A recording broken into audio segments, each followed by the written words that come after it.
안녕하세요, 조입니다. 반갑습니다. 예, 제가 오늘 우연히 유튜브를 보다가 맨날 보긴 하지만요. 예, 저랑 동갑내기 유튜버인 런업이라는 유튜버가 있어요. 다들 아시겠지만 많이들 아시겠죠, 그렇죠? 브이로그로 굉장히 유명한 거의 뭐 이제는 패션 유튜버가 됐는데 저는 300명 때부터 이 친구의 영상을 되게 재밌게 잘 봐왔었어요. 그러면서 지금 이제 구독자가 좀 패션 컨텐츠로 좀 터지면서 유튜브 채널이 흥하게 됐는데, 얼마 전에 이제 옷을 만들어 가지고 판매를 했더라고요. 서버까지 다운시켜 갈 정도로 인기가 많았죠. 그래서 굉장히 이제 잘 되니까 좋다라는 생각을 하고 있었거든요. 근데 오늘 게시물 중에 이제 카피 논란으로 조금 이제 이슈가 터졌더라고요. 그래가지고 이제 구독자가 이제 런업의 옷을 구입한 구독자가 디젤 카페라는 데다가 올린 게시물도 한번 봤습니다. 보면서 여러 가지 생각들이 들었어요. 저도 뭐 물건을 가끔 만들고 자전거도 제작도 하고, 뭐 모자도 한번 한 2천만 원치 정도 만들어 본 적도 있고, 하면서 여러 가지 뭐 제작한 경험들이 있는데, 뭐 제가 이 친구의 뭐 편을 들거나 그러는 건 아니고요. 그냥 저의 창작에 대한 저의 입장, 그리고 카피에 대한 저의 입장에 대해서, 저의 생각에 대해서 한번 얘기를 하면 좋을 것 같더라고요. 사실 이 친구의 채널에 뭐 아시는 분은 다 아시겠지만 KC라는 미국의 유명한 브이로그 유튜버의 편집 스타일이랑 굉장히 비슷합니다. 음악도 굉장히 비슷한 음악들을 많이 사용을 하고요. 그래서 굉장히 세련된 느낌을 주죠. 그리고 영상이 확실히 세련되고 굉장히 잘 만들어요.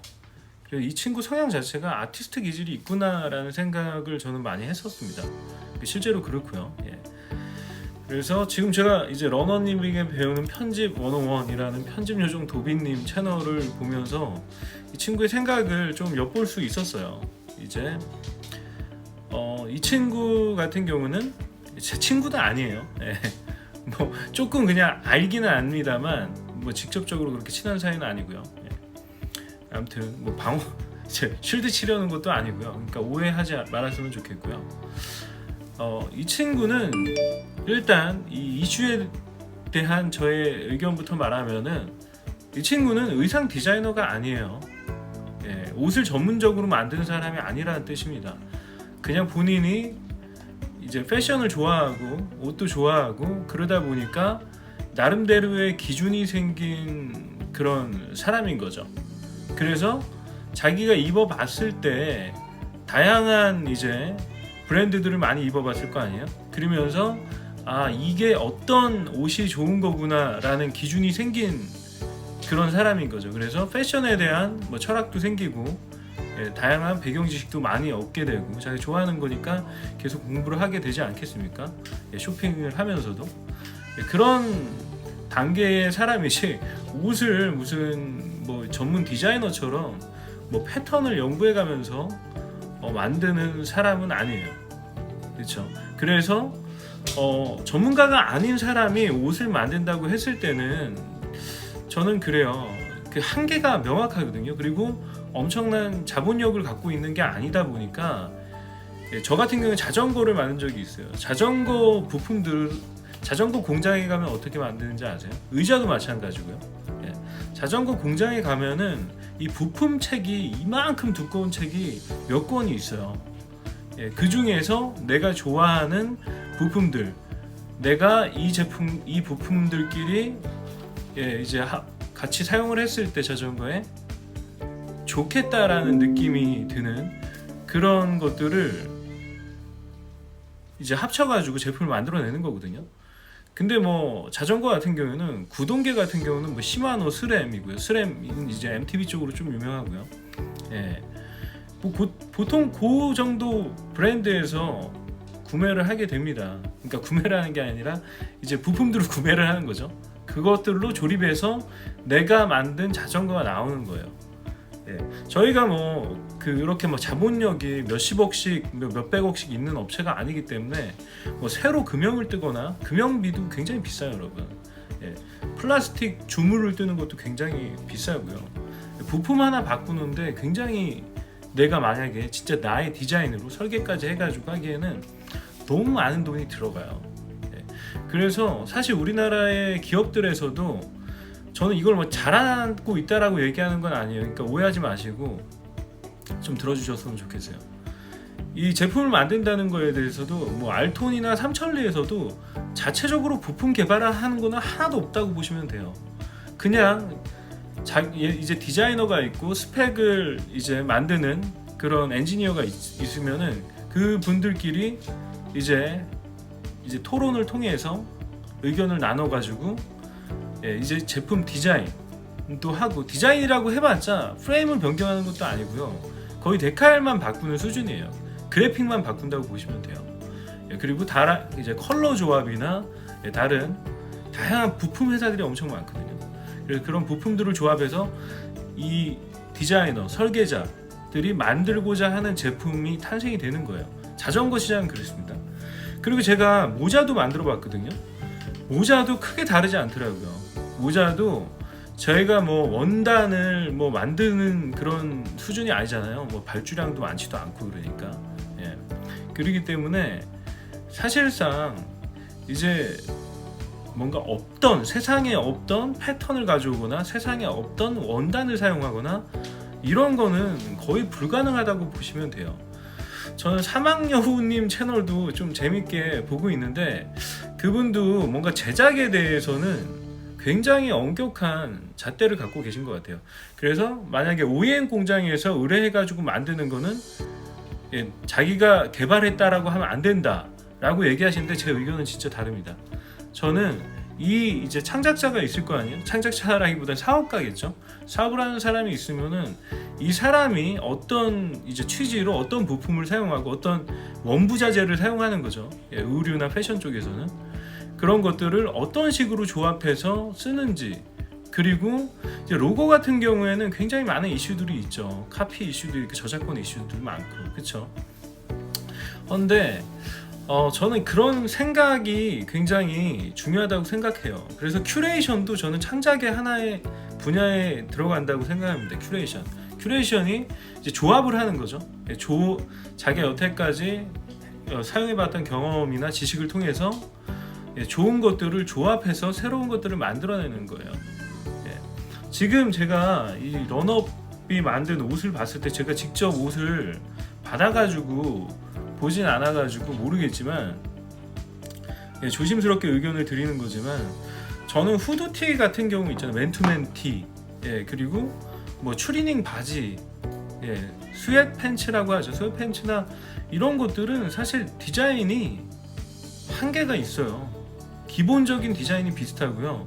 그리고 이런 것들을 뭔가 패키징은 조금 많이 베낀 것 같긴 한데 저는 그것도 이제 뭔가 디자이너 전문가가 아닌 사람들이 전문가라고 하더라도 저는 이게 제품 제작을 할 때 성장 곡선이 있다고 생각합니다. 카피는 뭐 모방은 창조의 어머니라는 말도 있잖아요. 그래서 저는 구독자분들이 좀 관대해졌으면 좋겠어요. 솔직히 말씀드리면 사막여우님도 너무나 엄격한 잣대로 이제 제품을 OEM 생산하는 것들에 대해서도 너무 심각하게 까시는데 저는 그러면은 생산할 수 있는 중소기업은 아무데도 없어요.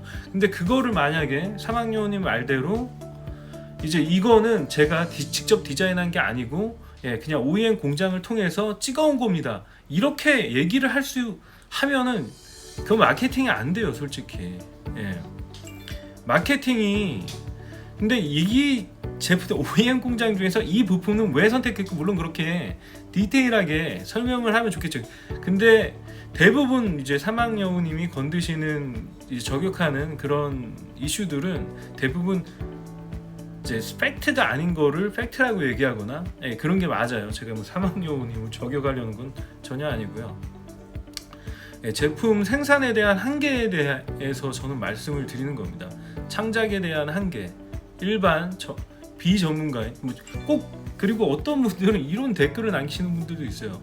제품은 꼭 전문가만 만들어야 된다. 비전문가가 만들어서 안 된다. 뭐 이렇게 하는데 처음부터 전문가인 사람이 어디 있어요? 비전문가가 전문가들한테 배워가면서 만드는 게 저는 그 과정 없이는 닭이 먼저냐 달걀이 먼저냐예요. 결국에는 저는 그래서 오히려 지금 이 런업 사태라고 보기까지는 조금 어렵지만 이슈가 크진 않지만 이런 것들이 좀 더 이 친구가 이제 제품 디자인에 대해서 소비자의 지금 관점이 기준이 굉장히 높아요. 그렇죠? 높기 때문에 이 정도의 창작은 창작으로 인정해주지 않는다는 거예요. 이 정도는 그냥 레플리카, 카피 정도의 수준이라고 택깔이라고 얘기하더라고요. 그런다는 거죠. 저도 이제 나이가 동갑이다 보니까 약간 비슷한 마인드를 갖고 있었던 것 같은데, 내가 써본 이제 원부자재들 중에서, 그리고 내가 이 원부자재가 합쳐지면 뭔가 더 좋아질 것 같은 그런 것들을 합쳐서 조합해가지고 물건을 만든다는 거에 대해서 저는 사실 제 개인적인 의견입니다만, 저 정도 물론 비슷한 부분이 굉장히 많지만 기본 이 제품들의 특성은 사실상 한계가 있다는 거예요. 여러분이 그것도 인정을 해주셔야 돼요. 뭔가 저희가 페인팅을 하는 게 아니잖아요. 페인팅 뭐 로고 디자인도 있긴 하지만 로고는 다르잖아요. 그렇죠? 그렇지만 제품은 어때요? 제품 잘 나왔어요. 퀄리티가. 그러니까 기준이 굉장히 높은 거예요. 이 제품을 많이 써본 사람으로서 이 정도는 만들어야 한 9만 원대 가격을 받을 수 있다라는 거. 근데 이제 다른 리뷰어들도 봤거든요. 근데 고군이나 한 15만 원 정도대의 보통 브랜드라면은, 굉장히 유명한 브랜드라면은 15만 원 정도대의 퀄리티라고 전혀 모르는 사람들도 얘기를 할 정도면은 퀄리티가 좋은 제품인 건 맞는 것 같아요. 다만 이제 런업 채널의 특성상 남자분들이 굉장히 많고, 뭔가 이 충성심 같은 게 있어요. 로열티가 굉장히, 충성도가 굉장히 강한 채널이죠. 런업이 그런 식으로 잘 이제 리드를 잘 해왔고, 그러기 때문에 실망이 큰 건 인정해요. 실망이 컸을 것 같아요. 제가 구독자분들 입장이라고 해도 굉장히 실망을 많이 했을 것 같아요. 특히 저같이 패션을 잘 모르는 사람들이 만약에 입었는데 친구가 야 너 그건 뭐라 그랬죠? 피오 갓이라 그랬나요? Fear of God이라는 브랜드가 있나 봐요. 전 잘 모르겠어요. 제 관심 분야는 아니라서 그거 짝퉁 아니냐라고 했다면 좀 자존심이 많이 상하겠죠. 그렇죠? 그런 부분들은 하나하나 다 이해가 가는 부분인데, 이 런업이 저는 여러분들이 좀 감안해 줬으면, 제 실드 치는 거 아니에요. 저도 제품 생산자의 입장으로서 런업이 뭐 엄청난 그런 관련된 사업을 오랫동안 해왔던 것도 아니고 완전 비전문가잖아요. 그냥 고객의 입장인 것뿐이에요. 취향의 기준이, 품질에 대한 기준이 높은 고객으로서 관심이 많은 사람이 만든 거예요. 조합을 해서 만든 거죠.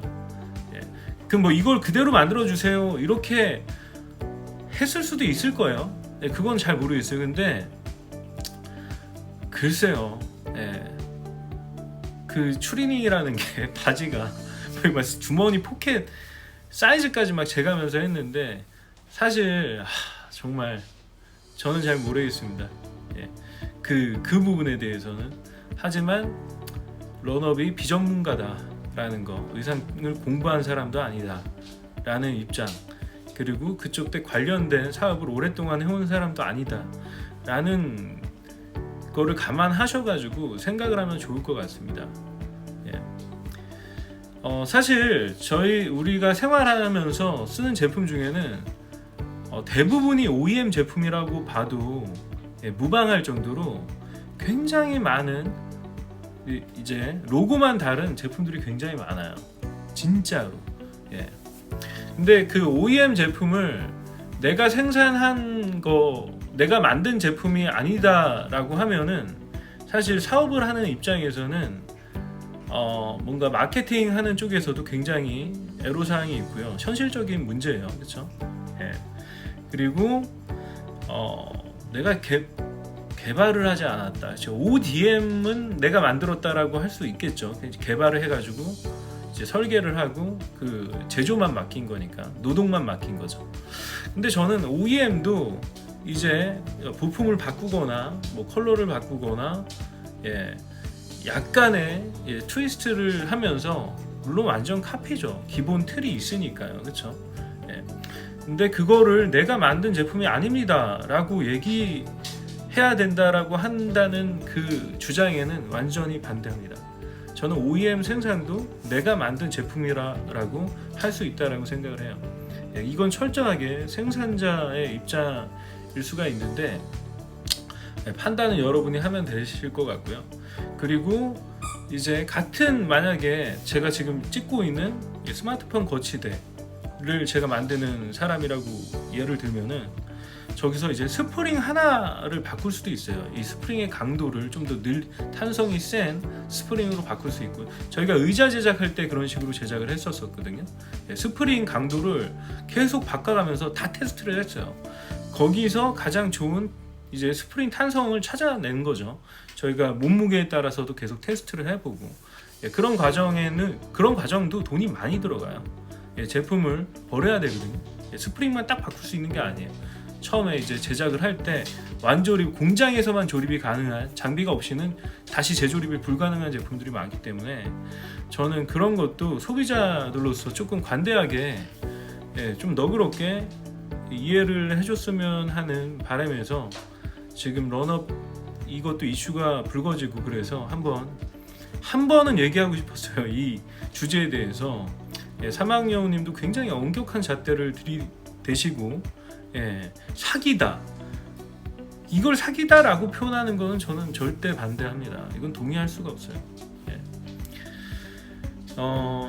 그래서 일단은 뭐 런업으로 시작했지만, 전 제조와 이제 창작에 대한 거, 그리고 모방은 창조의 어머니다. 그래서 런업이 그 학습 곡선 상에 있다라고 보시면은 굉장히 좋을 것 같아요. 런업뿐만 아니라 저희 같은 이제 소상공인들 있잖아요. 제품을 OEM으로 생산하는 분들도 우리라고 왜 제품 완전히 새로운 부품들 엔진을 교체하듯이 그렇게 안 하고 싶겠습니까? 돈이 없기 때문에 그래요. 솔직히 말씀드리면. 엔진 싹 다 갈아엎고 싶죠. 줌을 다 떠가지고 완전히 새로운 디자인으로 만들고 싶죠. 가공도 다 다르게 하고 싶죠. 세상에 없는 것들을 만들어내고 싶은 거는 모든 창작자들의 마음이라고 저는 생각합니다. 하지만 현실적으로 제한사항이 많아요. 그래서 저는 여러분들이 창작자들한테 내가 진짜 좋아하는 유튜버야, 그러면은 옳았구나 하고선 진짜 죽이려고 들지 않았으면 좋겠어요. 이런 문제가 생긴다 그래서 정말 실수할 수 있잖아요, 여러분은. 그렇지 않습니까? 그리고 여러분들도 뭔가를 만들어 나가고 배워 나갈 때 그 과정을, 베끼는 과정에서 배우는 게 굉장히 많아요. 전 지금 프로그래밍을 배우고 있는데, 프로그램에서는 그런 게 있어요. 클론 코딩이라는 게 있어요. 그러니까 이미 만들어진 그런 서비스, 앱이면 뭐 에어비앤비면 에어비앤비, 그리고 뭐 인스타그램이면 인스타그램, 그거를 그대로 뺏기면서 만들어가는 과정 중에서 엄청나게 많은 것들을 배우게 되는 거잖아요, 그렇죠?